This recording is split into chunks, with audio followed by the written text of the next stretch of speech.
Okay, here we are. It's Alexander Lawrence, the Portable Infinite. We're back. This is our third interview of the year, and we're delving back into the film world. And it's like sometimes it's been described as Radley Metzger's films. It's highly artistic and cerebral. So that's all we need is like cerebral porn. That's like so. Let's see. So if you don't know, people out there, Radley Metzger is was an American pioneering filmmaker, film distributor, most noted for adult-oriented films including Therese and Isabel, Camille 2000, the Lickerish Quartet score, Private Afternoons of Pamela Mann, The Image, Opening of Misty Beethoven, Barbara broadcast, many others. And then we got here Rob King, the author of the book Man of Taste. And here's the book. He doesn't have a copy yet, but I do.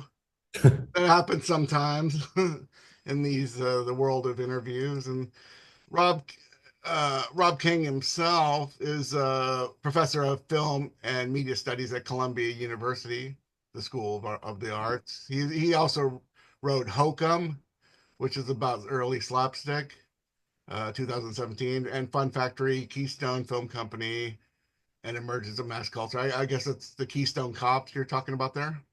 Yeah, that's right. Yeah, somewhat different kind of film, but equally disparaged and looked down upon. Mm.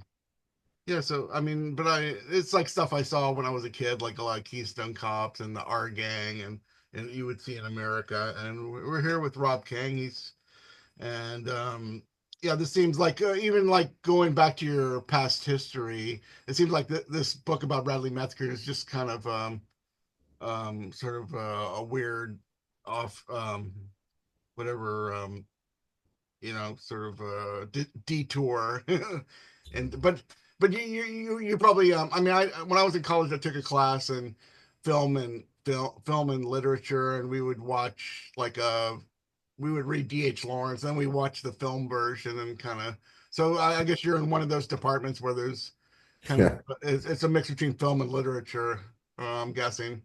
No, actually, this is a film program. Oh, okay. It's not one of those that's part of a literature program. We're in the School of the Arts, and we're our own thing. But you're right that I mean, on the face of it, I guess it is a bit of a detour. This book, compared with my previous work, that's all been on early film comedy and slapstick. But in a sense, like this book also feels like the predestined in terms of my writing. When I got my gig at Columbia, a colleague introduced me to Radley Metzger because I was teaching a class in cult and exploitation, and said, "Do you want to know Radley?" So yes. And so he would then come to my class and introduce his films. None of the hardcore stuff. It was Lickerish Quartet. He always wanted to play Lickerish Quartet for students. And then he dies in 2017. And I think at that point, I immediately was kind of kicking myself, thinking like, what an opportunity to slip through my fingers. Like I could have interviewed him, I could have talked to him, I could have done all of these things, and now I felt like that possibility is gone.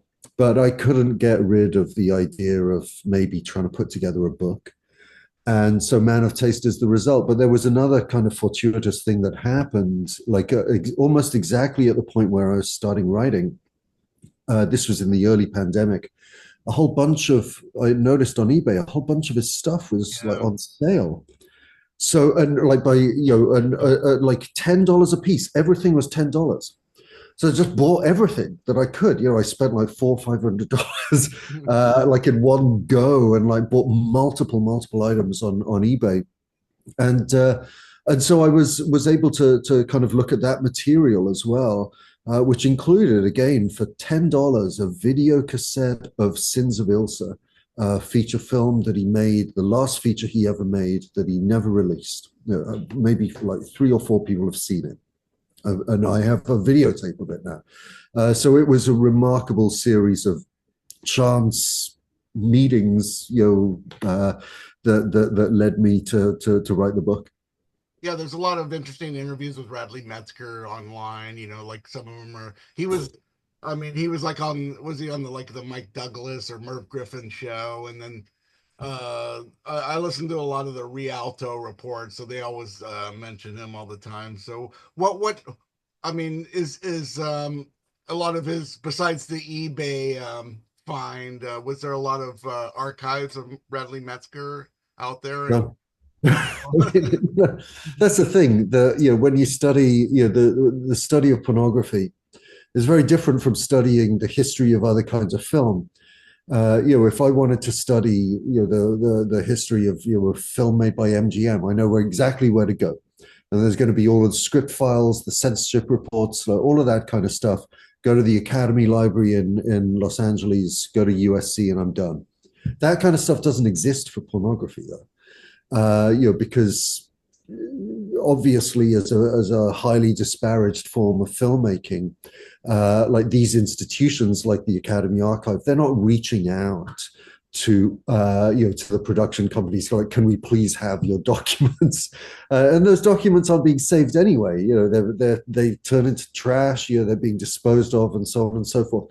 So it's very hard to write a kind of archival history of adult film, or I should say rather that historically it has been hard, because the website that you mentioned, the Rialto report, and that is an absolute goldmine for this kind of stuff, for this kind of material, where it's not just interviews that they have with surviving filmmakers, stars, etc., from the golden age, but they also have like scanned copies of relevant documents, like Adam Film World, a magazine that tracked developments in the adult film industry and things like that.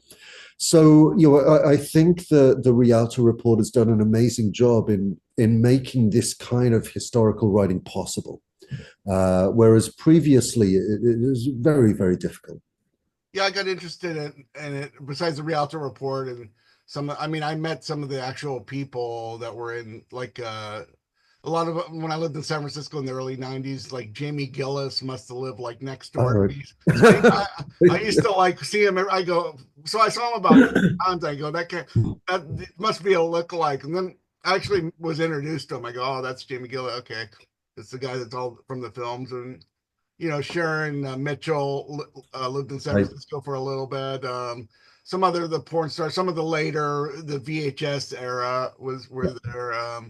But so I was kind of like, these people would always be around, and oh, whoa, look, here comes some light. Okay, and so that was kind of my interest. Besides, that I actually um, uh, and even in 2000, a couple friends of mine who were like indie filmmakers were shooting stuff for Tom Byron. Tom Byron created kind of a production company, and they were working for him and stuff. And I went over there just to, because I was maybe gonna interview some actresses or some porn, but I didn't really. I always kind of stayed on the outside. I didn't really go in that direction Right. in a big way. But so what about Radley Metzger, like the early Radley? What were some of his influences? It seemed like some of his the Camille 2000s. It kind of, there's like last year, some of us that are more into art films, there's like French New Wave. Last year at Marion Bad, so the Italian Giallo films. Maybe that came a little later. And he was called the Orson Welles of porn. What were some of his influences, you think, for especially when he started directing the Lickerish Quartet Well, and it's, he would have loved the description that you just gave him of the Orson Welles of porn. Like Welles was a huge influence on him. Whether the extent to which it's an influence that is legible in his films is a separate matter. But just in terms of the films that he loved and was inspired by, Orson Welles was absolutely at the top. And I think he was very much a devotee of the American cinema of the 1930s and 1940s in particular. Also, the British cinema of that same period. I mean, the work of Powell and Pressburger, gets referenced in Score, for example. So, like his influences were, in a certain sense, kind of throwback. That he's looking back to like the classic studio era films of Hollywood and the UK. But I think also, like, interestingly, this gets cross-fertilized with an obvious influence from the art cinema of the time that he was making films, right, in the 1960s. He had, one of his early gigs had been cutting trailers at Janus Films, so he was, very much at the coal face in seeing like the new Bergman film or the new Antonioni film, first, really, and then making the trailers, and the influence was, became, inescapable. The Lickerish Quartet is a film that many people have compared with Pasolini's Teorema, and that has also been compared with Ingmar Bergman's Persona. Actually, though, interestingly, Metzger is on record as saying that he didn't watch these films, and actually that he deliberately didn't watch these films because during the production of the Lickerish Quartet, because he was told that the idea was basically similar. But nonetheless, I think that there's a clear influence also from last year at Marienbad. One of the reviewers of Lickerish Quartet called it last year at Schmutzville. All right. So that was Judith Christ, and she clearly got the reference there. And I think also you mentioned the Italian giallo. Giallo films are a little bit later in time, like really blossoming in the 70s. But there is a connection between the Italian cinema, of the 60s and 70s that we love, and Metzger's films. Camille 2000 and the Lickerish Quartet were shot in Italy. They used Italian filmmakers, in the production design and so on and so forth. And I mean, I guess if you want a very direct connection, Frank Wolff, who is the older man in the Lickerish Quartet. He is the Irishman from Once Upon a Time in the West, the Leone film, who is the first person who is killed by Henry Fonda in that famous scene where Henry Fonda first appears. So there's a lot of interesting kind of moving around that's happening between Metzger's films shot in Italy, the films that were being made in Italy, and so on and so forth. Yeah, there's I mean, because he was shooting in some of the same studios that were used in the 60s and 70s. I mean, there was some kind of crossover, technically speaking, some of the same people that worked on mainstream films and in Europe worked on some of these films. What Right. what about, yeah, and in saying that, what about the Emmanuel films? I mean, they kind of seem like at the same time, and he used some of the same people as Emmanuel. What's his relation to Emmanuel? That mostly in the 70s, I guess. Right. I mean, I think that that's a really interesting one, the connection with Emmanuel, or maybe the lack of connection to Emmanuel, I would say rather. So Metzger's someone who's like working in, I guess, what you would call a proto softcore mode. Before the term softcore has really been established. Excuse me. And that's, those are the films that he makes under his own name. He's making these kind of softcore erotic films. He liked to think of them as erotic films. He didn't like the term pornography. But then, of course, in 1972, Deep Throat appears. And Deep Throat effectively, at least from his perspective and from the perspective of many filmmakers who are working in this vein, it destroyed the market for his movies. Right? Why watch something less explicit when you can have the whole enchilada, right? In comparison with Deep Throat and the films that inspired, the Metzger's films inevitably appeared to be somewhat coy, and evasive. And so he follows the market, right? Which is that he decides that okay, I will become a pornographic filmmaker, right? And that's when he becomes Henry Paris, makes Private Afternoons of Pamela Mann, Naked Game of Stranger, Misty Beethoven, Barbara Broadcast, and Maraschino Cherry. So he makes this pivot, like a clear pivot into making hardcore. But I think part of the irony, though, is that the success of Emmanuel, it potentially showed that there could have been a continuing market for softcore. I mean, because Emmanuel comes out, it's released. I think it's released in the United States by Columbia Pictures, right? So it's getting like major studio endorsement here, at least in terms of who's handling it. Comes out around the same time as as the porno chic boom is happening. So it represents the possibility of like a kind of softcore counterpart to what was happening in hardcore. But that's not what Metzger did. That's not what he chose to explore, really. He went with the market. And I think the irony then is that when he eventually stopped being Henry Paris at the end of the 70s, and when he tried to become Radley Metzger again, the market for the kind of films that he had been associated with, well, by that point it had dried up. So it wasn't easy for him to kind of just turn back into Radley Metzger after making those Henry Paris films.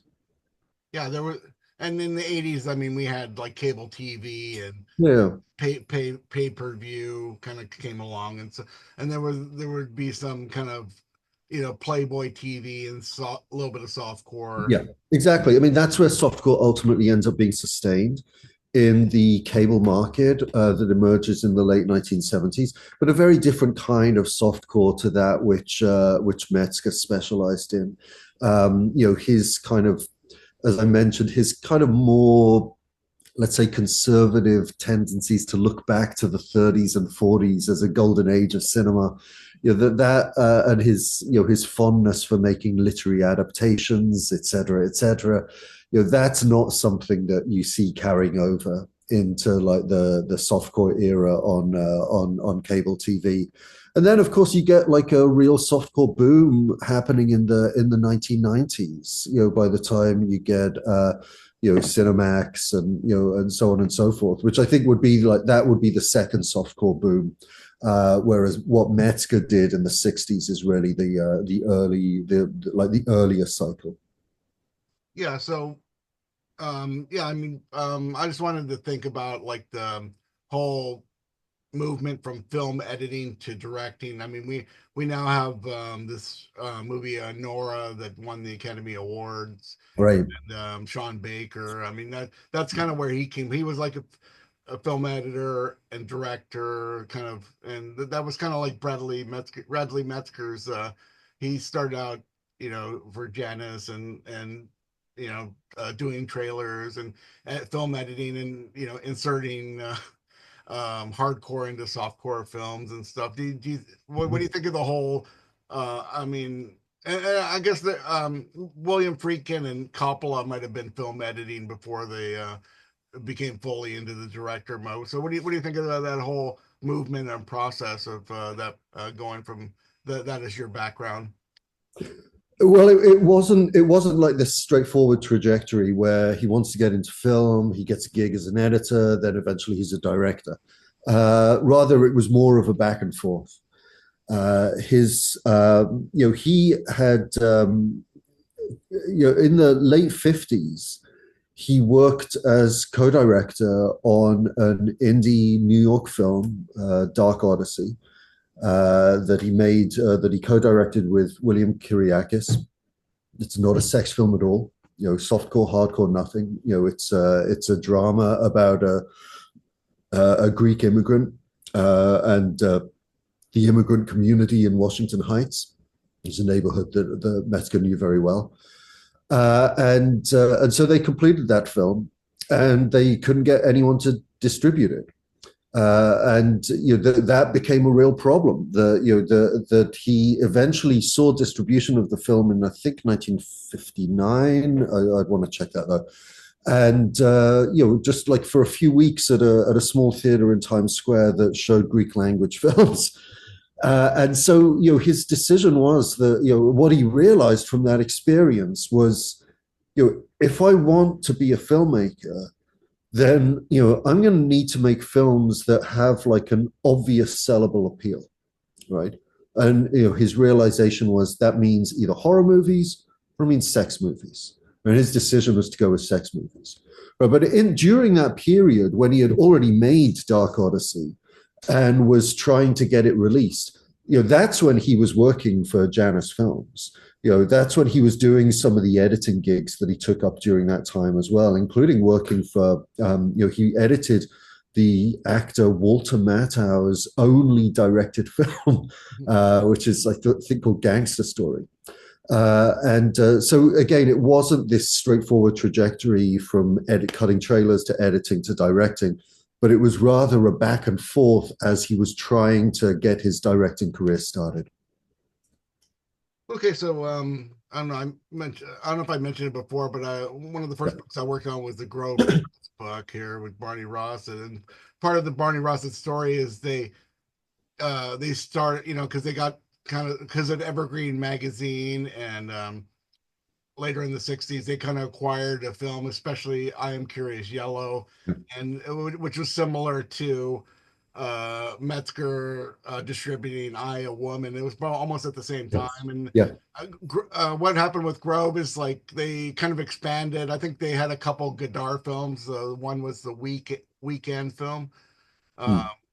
and a few others. And but Barney wasn't a filmmaker. He did do a few documentaries, as I remember, but he didn't really. They kind of bought a bigger building in University Place, and they had like a theater, a Grove theater, and they kind of expanded, and that was kind of like the beginning of the end for Grove because it was too much expansion, and just because they made a few million on I Am Curious Yellow, it was a little bit premature to like think that they were going to have another one. But I mean, you mentioned Barney a few times in this book, Yeah. and I think that that was one of the important moments for Metzger was I, a Woman, and having success with that movie as a distributor. And I possibly edited the film too and changed it a little bit. What can you talk about that the Metzger Rossett and those two films and those films? But I mean, we didn't really mention it, but I mean, there was like obscenity trials, and uh, there was like all these exploitation films, and they would have like nudist colony films, and I mean, there was other people. I mean, there was Doris Wishman and Russ Meyer also at the same time. Uh, Yeah.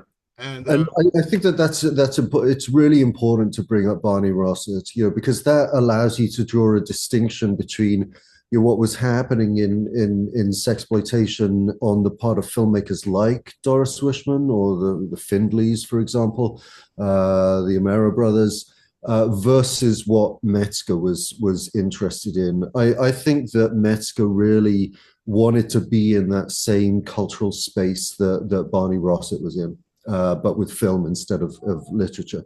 It was, if you look at like Rossett and Grove Press in the 1960s, they're handling works, this kind of more sexually explicit modernist literature, stuff by Henry Miller, stuff by Burroughs, and so on and so forth. And I think that's kind of how Metzger ended up seeing like the film market as well. With the success of I, a Woman, which is a Scandinavian film that he imported and distributed under Audubon at the end of 1966. So it kind of feels like an art movie, like it's I mean it's not Bergman, but it's a Scandinavian film, so it's kind of following that model. That he wants to get into that same kind of space, like explicit, kind of sexually explicit modernism. And that's what you see happening in the films that Audubon is distributing. Audubon, who was his distribution company, that Audubon was distributing after I, a Woman, and that's what you see in the films that Metzger was directing after I, a Woman. Whether it's the Lickerish Quartet, and it's as we mentioned, its obvious indebtedness to Alan Rene, or whether it's titles that he didn't direct but picked up from places like Italy, The Laughing Woman, The Libertine, Black and White, Black on White, I should say, which is an early Tinto Brass film. Like they're all in that space, that same space of sexually explicit modernism, the same space where you're going to get O Calcutta in theater or Hair in theater, you know, and things like that. But then, of course, with I'm Curious Yellow, what you have is Rossett then moving into Metzger's territory, right? And I think that Metzger also might, I don't know for sure, but he might have taken a lesson from that as well, because what happens subsequently is that Metzger starts to diversify as well. Audubon creates a music publishing wing that releases the soundtrack albums for films like Camille 2000 and the Lickerish Quartet. Amazing soundtracks, by the way. He creates a publishing wing that releases kind of tie-in versions, tie-in novelizations in many instances of the films that Audubon was distributing. So I think Rossett is a very, very pertinent model for Metzger. Like that, in a sense, he aspired to be a Barney Rossett of film, more so than he aspired to be a Michael Findlay, for sure. Certainly after the lesson of I, a Woman. Yeah, I mean, I was just going to say, I think that the fates of Rossett and Grove Press and Metzger also kind of correspond to one another as we move into the 1970s, where a lot of Grove Press's output then just does become more frankly pornographic and less kind of modernist, less kind of without the alibi of art or modernism and the like. And in a certain sense, that's what you see with Metzger when he moves into hardcore porn as well. That space for a sexually experimental modernism disappears, and instead we get pornography. Right? Well, I would just like to say that, I mean, the reason for that was Rossett came on, he went to Times Square and he found a big cache of unpublished Victorian pornography that he ended up publishing. And that kind of bankroll after he kind of like the films went out, he kind of relied on the thing. But also Grove also, a lot like this book, I mean, they kind of invented the film book, where like they did a lot of books with Alain Robbe-Grillet and they kind of, and the scripts and stuff, and Metzger did that with his publishing. And what else? No, and I think that Metzger really would have liked Grove Press to have been releasing film book versions of his films. He did. I mean, that's what Grove did with things like Hiroshima Mon Amour. That you would have it would be the script with photos and illustrations. And that's what Metzger did with his own Lickerish Quartet. He effectively did a film book version of that as well. And then eventually, the original novel behind The Image, the Metzger film, the L'Image by Jean de Berg, that did become a Grove Press release with illustrations from the Metzger film. So eventually he did kind of square that circle. So we're kind of limited on time. We're kind of so I want to like this term comes up a few times in the book, vulgar modernism. What can you explain vulgar modernism to people? Yeah, I mean it's kind of what we were just talking about. This idea of a sexually explicit modernism or a sexually explicit avant-garde that does become very much a thing in the 1960s, as mentioned, with the publications of Grove Press, O Calcutta, like all of this kind of stuff, the films of Jack Smith, broader underground filmmaking movement of the time, Andy Warhol, et cetera, et cetera, et cetera.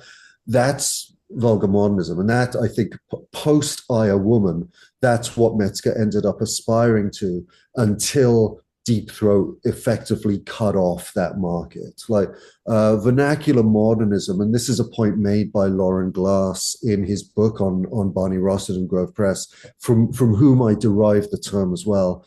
that vernacular modernism, Glass understands it as this transitional period between the post-war modernism on the one hand and pornography on the other. The vulgar modernism, sorry, is the kind of intermediary stage between all of that. And then there's this whole idea of high low, Yeah. because like Metzger, he did, like the John de Berg novel L'Image and Mhm. Violet Leduc and the um Teresa and Isabel, yeah. yeah, Teresa Isabel, the Pygmalion. He did the film with Yeah. the Pygmalion story. So Which is Misty Beethoven. so there was always like, I mean, when you mention Warhol, I think of a high low, like the low is consumer culture and the Brillo boxes and the, the, high, I guess would be the kind of the ideas of repetition and in Walter Benjamin or something, like, and so for some people, it's just a bunch of Campbell soup cans and then for a Yeah. bunch of people it's like the whole idea of this idea of Andy Warhol, the high in Andy Warhol, and that, I mean, how does the high low come into Metzger's world? In a number of paradoxical ways.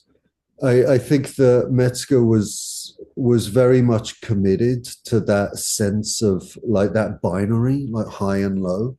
It's why he refused to use the word pornography to describe his own work, at least before we're making the Henry Paris films. He preferred the term erotica, eroticism, the erotic. It's why he tended to make these kind of literary adaptations based on literary classics. He was very beholden to that idea of a division between the high and the low throughout his career, which is why when he got his retrospective of his work at Lincoln Center in 2014, he didn't allow any of the Henry Paris films to be shown then. Like he didn't, he still was hesitant about their value in relation to his career. I think the paradox though of all of this is that now like everything's been so like stood on its head that now I would say that it's probably the hardcore films more than any others that cinephiles really today get excited about. The like things like the opening of Misty Beethoven and the like. Whereas some of the softcore films, like the ones that are things like Camille 2000 or maybe Carmen Baby, they seem a little outdated, in terms of their cultural reference points. Like who cares about making a sexed up adaptation of Camille? Like, we don't need that alibi anymore, right? Yeah. So in a certain sense, I think that Metzger was beholden to these divisions that his own work ended up like dismantling.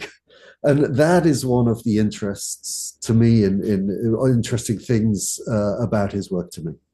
Yeah, I mean the hardcore stuff. It's, I mean, I watched a little bit last week, and I mean it's hard to tell what's going on in some of the. I mean, he uses all these devices. I mean, it's been referred to as pornotopia, and just Yeah. like it's just like, I mean, it's hard to figure out sometimes what the hell's going on sexually. Where like it's like, oh, there's a penis there or something, or Right. but we're running out of time here. But what if people want to buy this book here with a Man of Taste? Where should they go? And I'll give it. There we go. Anywhere where it's sold. But I'd like to say that the reality is that it does have some explicit images in there. Yeah, If you could get it from the website at Columbia University Press, that would be great. I think I think there's a discount at the moment with the code CUP20, which is 20% discount. Also Amazon anywhere, things like that.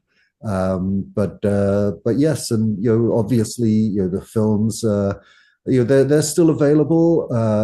Many in very handsome Blu-ray versions, and so I would give a shout out here to the recent restoration of The Image by Melusine, which is part of the Vinegar Syndrome family of DVD and Blu-ray labels. It's really, The Image is maybe the apogee, I think, of what Metzger accomplished. It's one of his really greatest films, so very much worth looking at. Are you going to do some readings in the next month or so? The book's coming out on March 25th, I guess. So everyone can Yeah, get. I guess. I mean, maybe that's coming when it's coming out for me. It's, obviously it came out for you a few weeks ago. uh, but yeah, no, I'm going to be at Light Industry in Brooklyn on, when am I going to be there? Next, maybe it's a week today, actually. Let me just check. So yeah, I'll be at Light Industry on the 25th of this month. So next Tuesday for a screening of the opening of Misty Beethoven, actually. Okay. So Okay. yes, if you want to watch that, please So show up. yeah, people show up and buy a bunch of copies of this book. It's good. It's worth. It's really. I mean, it's like, you can get a bunch of Blu-rays or whatever, and some DVDs, and then get this book, and it's a whole world of 70s. I mean, there's those books like Easy Rider, the one Yeah, that are about the one part of the 70s. I mean, there was a whole other. I mean, there was John yeah. Waters, there was Russ Meyer, there was Roger Corman. I mean, that's just as important as the Hollywood stuff. So people should Yeah. check it out. Okay, so well, thanks for talking to me today. Hope you good luck with this book, and let's see. No, thanks so much. Thanks for inviting me. Let's A see. really honor to do this. Thanks. Let's see.